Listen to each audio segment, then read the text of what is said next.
So if you're dealing with something as debilitating as inflammatory bowel disease, and depending on which diagnosis you may have won, whether it was Crohn's or colitis, or maybe you got the fancy one and you got ulcerative colitis, it can be really frustrating when you're trying to find answers, because for the most part there aren't a whole lot of answers out there. There's not a whole lot of helpful information. So for this video, I thought that I would help you look at a different viewpoint, because sometimes when the viewpoint that you're looking at is not helpful, it can be nice to have a different viewpoint. Because the medical world kind of tells us, well, we don't really know what causes this. Sometimes the immune system will attack healthy cells. Sometimes there could be some type of infection and the immune system is attacking that and accidentally attacking all of your cells too. Sometimes it can be a genetic factor, and sometimes, sorry about your luck, we don't really know what's going on.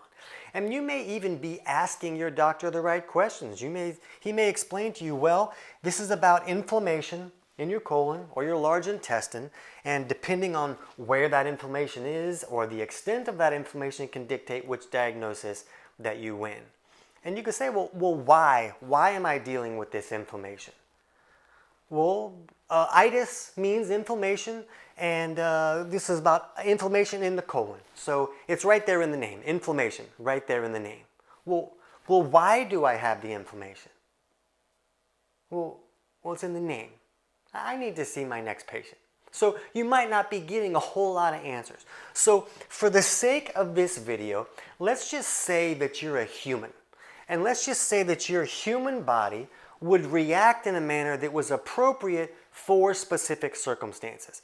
And what if the way that your human body was reacting for a human made sense? Wouldn't that just be weird? You're not going to want to miss this.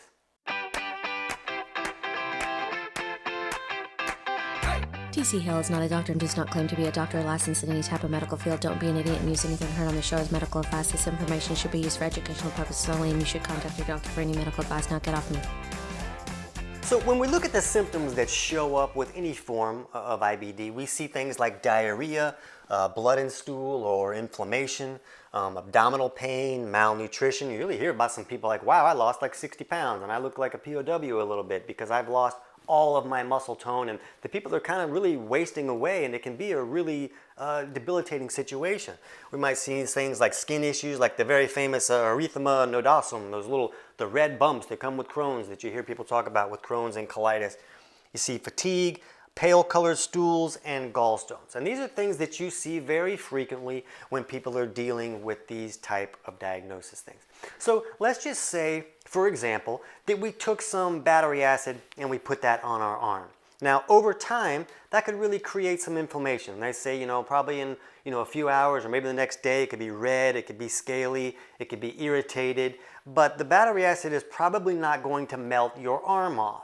But let's say the next day we put some more battery acid on there when it was already irritated. Well, the next day let's put a little more battery acid. The next day let's put some more battery acid, the same spot. Well, that's not going to go well. When you take this already irritated skin and you keep putting this acid on there, it's going to make it worse and worse. And you're also going to have a whole bunch of people saying, hey, why don't you not put some battery acid on your arm?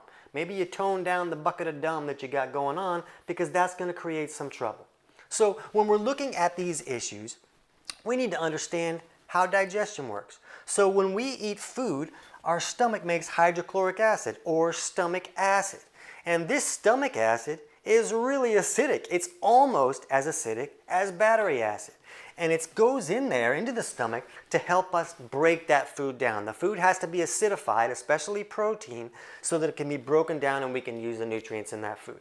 And this stomach was made to hold those acids. Now, once the food is properly acidified, it'll leave the stomach and it goes down into this duodenum, which is like the first 10 inches of the small intestine. And that's when the gallbladder squirts this alkaline bile down this biliary duct and into the duodenum to help neutralize those acids. Now, the pancreas will also squirt some bicarb into there along with digestive enzymes, and those can help neutralize those acids a little bit too. But we really need this alkaline bile coming down and neutralizing those acids. And what that does is when this acidic product meets an alkaline product, when they collide like that, it creates a sizzle. Kind of like if you put that baking soda with the vinegar and that stupid volcano thing that you did in your 3rd grade science fair project. It created this sizzle and all this stuff came up. Ooh, it's a volcano. But when those opposite pHs hit, it creates that sizzle, and that sizzle is what helps us bust the food apart and pull all the nutrients out of that food. So both of those sides of digestion are crucial. Now, what's the problem is it's really common for someone's bile to become too thick and sticky to flow correctly. So the liver makes the bile, and then it comes down into this gallbladder, where the gallbladder's job is to store and concentrate that bile. Now, it concentrates the bile because a little bit of bile that's been concentrated can be a lot more effective. And we also need that bile to help us emulsify or break down our dietary fats. Otherwise, we can't break down the dietary fats and the body can't use them correctly. So the problem is it's really common for someone's bile to become too thick and sticky to flow correctly. And if it's not flowing correctly, it doesn't come down and help us neutralize the acids that left the stomach. So these foods, if they're not getting neutralized, they just continue to go through the intestinal tract. Remember what these acids were made to do? They were made to break down protein. Well, guess what your intestinal tract is made of? It's protein. So if those acids are not being neutralized by bile coming down, then they continue to go through the intestinal tract and digest the intestinal tract. They're made to break down that protein. Well, the body doesn't want that to happen. So what would be an appropriate response when the body's like, hey, I kind of don't want you to digest a hole through the intestinal tract and then have the person leaking cheeseburger all over my guts? So what I'm going to do is I'm going to bring all the water that I can from the system down to this intestinal tract to cool off these acids, and then rush them out the back door, and then lift the person off the toilet like a rocket as the diarrhea comes shooting out. So you can see that the body is trying to do the right thing because these acids are digesting the intestinal tract and creating inflammation. Wouldn't that make sense if those acids created inflammation? So the body's trying to do the right thing by rushing it out the system so that it doesn't continue to digest what it shouldn't be digesting. So now that we understand how digestion is supposed to work, and we understand that there's a lot of things in our world today that can thicken up our bile so that bile will not flow correctly, let's look at these symptoms and kind of see if any of them make sense. Well, we talked about the diarrhea. That makes sense. Just the body trying to get the acids out of the system so they don't burn a hole in the digestive tract. Blood in the stool and inflammation. Well, that makes a lot of sense. If it's digesting those tissues, then that can create an open wound. That can create a lot of inflammation. Now, there are other causes of inflammation. There are other causes of diarrhea than just poor bile flow. There can be infections in there that can creating problems. You can have food sensitivities, and the body's trying to rush the food out of there because it's creating this sensitivity and almost like an immune response to that food. So there's other possibilities, but when we're looking at poor bile flow, those sure make a lot of sense. Abdominal pain, well, if you jumped into a whale and you were being digested by his stomach acid, that would be painful. So why wouldn't your insides being digested by your stomach acid be just as painful? Now, there's other causes of abdominal pain, but that one makes a lot of sense. Malnutrition. Well, if somebody doesn't have that sizzle, they can't really break their food apart and get the nutrients out of that food. So that's why you're not getting the nutrients. That's why there's malnutrition. You're not getting the nutrition from the food that you're eating. Plus, if there's a lot of diarrhea going on, everything is rushing through the system too fast to even be assimilated. How about this one? Skin issues.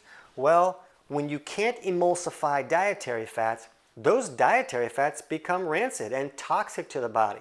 Now, instead of giving the body nutrients it needs, you're giving the body a problem. So the body's got to try to figure out what to do with all this toxic, undigested fats, and it says, hey, I can push these out through the pores in the skin, because the skin is like this backup detox pathway that I have. So I'm going to push it out through the skin, but then it can clog up the skin and create acne and other kinds of skin issues like we see with even these fancy things that we're always talking about with Crohn's and colitis. Fatigue. Why wouldn't a person be tired if they're not assimilating any of the nutrients in their food? Hello? Pale colored stool. So this is what we see when bile is not flowing correctly. We use this with our clients as a sign of, hey, maybe you have some bile flow issues. If you can look in your stool and see, is it a light colored stool? Is it lighter than the color of corrugated cardboard? And if it is, that's very likely that there's some bile flow issues, because the bile is this dark green color and when it mixes with the acidic product that leaves the stomach, it creates a nice dark brown stool. So when a stool is light colored, you're going to see a lack of bile flow in most situations. Gallstones. Well, if bile isn't flowing correctly, then that bile stays in the gallbladder and the gallbladder continues to concentrate it. The gallbladder doesn't have an off switch. I'm not going to concentrate today because this bile has been just sitting here. If it's sitting in there and it's concentrating, it can continue to concentrate until it concentrates into stones. If you want to learn more about that, check out our video on understanding gallstones. But oops, these things accidentally make sense for if a person doesn't have their bile flowing correctly. What do we do when things make sense? I don't even know what to do with that. So when we understand that the stomach is going to make HCl to help us digest our food, and the alkaline bile should come down and neutralize those acids so that we have this sizzle and so that we can access the nutrients that's in the food we're eating. Do you know that that's why we eat food? We eat the food to get the nutrients out of that food. Then it starts to make sense how all of these troubles could come about when this system is not working correctly. So now let's look at some of the solutions that people use in the natural world for these issues, and let's make sense of those a little bit. Okay, so what we see, a lot of people seeing some quick relief is that when people do things like the carnivore diet. And carnivore diet is an all meat diet, and basically you're removing all the plant foods, and so you're removing all these fibers that can be inflammatory, that can cause problems when this colon is already irritated. You're removing the things that are commonly cause food sensitivity issues. And if you want to understand food sensitivity issues, we'll put a link in the description below for our video on understanding food sensitivities, because these come about when there isn't that sizzle, when either there isn't enough stomach acid or bile is not flowing correctly so that the food gets busted apart into vitamins and minerals and amino acids and fats.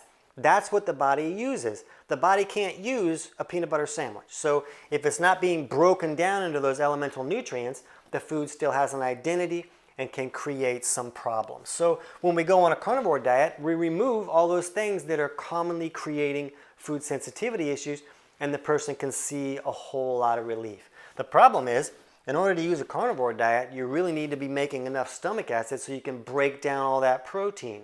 So if someone is having all these loose stool issues because of more of these food sensitivity problems, then this is really going to create a lot of improvement for them. But we also hear about people saying, oh, I fixed my Crohn's with a plant-based diet. Well, why would that help?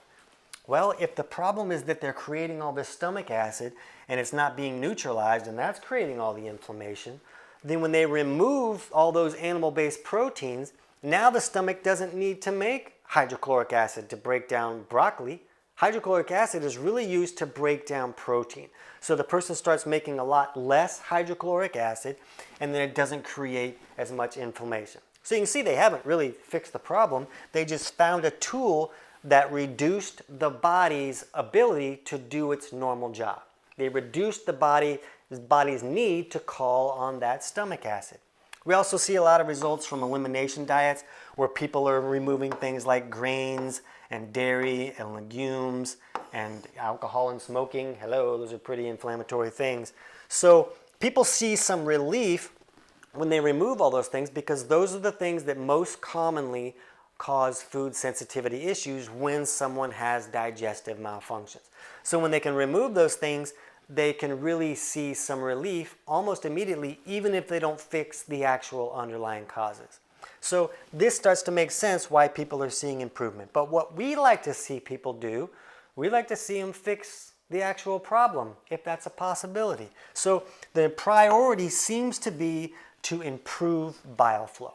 And to improve bile flow, you really need to thin the bile out so that it can flow properly. Now, it's possible for someone not to be making enough bile. That is possible, and then they could supplement with some ox bile, and that might help them neutralize those acids a little bit. And supplementing with ox bile can also stimulate the body to make more bile. But this is pretty rare, and most people are making plenty of bile. It's just too thick and sticky to flow correctly. That's really the problem that we see more commonly. But in the description below, we'll put a link to our video on how to use ox bile correctly, because if you're going to test that out, you really want to do it the right way or you're going to create some other digestive discomforts and problems. But if your stool is really moving fast, ox bile, supplementing with ox bile may be able to give you some faster relief while you're working to thin out your bile. Because supplementing with ox bile won't do anything to thin out your bile. It only helps if you're not producing enough. So in the description below, we're going to put a link for our video on 5 steps to improve bile flow. And those are steps that can help you thin the bile so that it'll flow correctly. Just know that if you're in a situation where you've been diagnosed with one of these prizes, that the poor bile flow problem is likely significant. And you're likely going to have to be aggressive in your efforts to thin that bile out. So in that video that we'll send you to, you're probably going to want to be aggressive at taking all of those steps, not just 1 or 2 of them, because if someone's bile has been too thick and backed up for a long time, it can take a little bit of effort to really get it thinned and moving in the right direction. The next thing we want to look at is fixing digestion and that gut flora. And a lot of people will use probiotics when they're trying to fix these problems because you hear like, oh, it could be a bad varmint in your intestinal tract that's creating all this trouble. And that really is possible. But if you are screaming diarrhea through the system and you put probiotics in there, they're just going to get fried up. It's like throwing kittens in a volcano. That's not going to be beneficial. So you really got to slow down the stool and fix the digestive process and then put in some probiotics and reestablish that gut flora. So fixing the bile flow is probably the priority, but you might have to work on stomach acid too, because sometimes when bile isn't flowing correctly and you lose that sizzle, then you can't get the nutrients out of your food, and then the body's not getting the minerals that it needs to make hydrochloric acid. And that stomach acid function can decrease as well. You just don't want to fix stomach acid first, because if you haven't fixed bile flow, you're really going to magnify all those troubles. And the next thing you might need to do is correct any food sensitivity issues, because you can fix the digestive process, but now that digestion has been broken and you've established these food sensitivities, those sensitivities can continue and create the body to have this inflammation down there.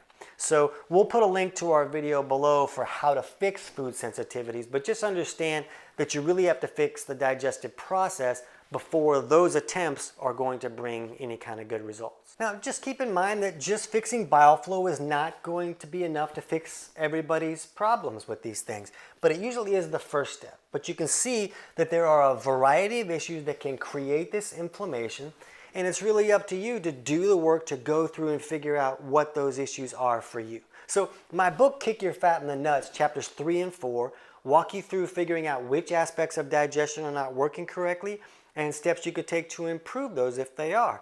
And the book is available on Amazon, but I'm going to put a link in the description below so you can get the whole thing totally for free. And you can just jump right to chapters 3 and 4, and that'll walk you through figuring out that process. But the weird thing that happened here is that all of a sudden, some things make sense. So if this made sense to you, your job becomes sharing this with someone that you know dealing with this same issue. So if we can really help people understand that there's steps that they can take on their own to improve underlying causes of issues like this, then it can really open up some possibilities for a lot of people. So below the video, click on that share button and share it any way that you can to help people find their answers. So for now, understand that you have some work to do. You're not going to fix this by Thursday so that you can go to your square dance on Friday night, but there are steps that you can take, and you have the ability to do this.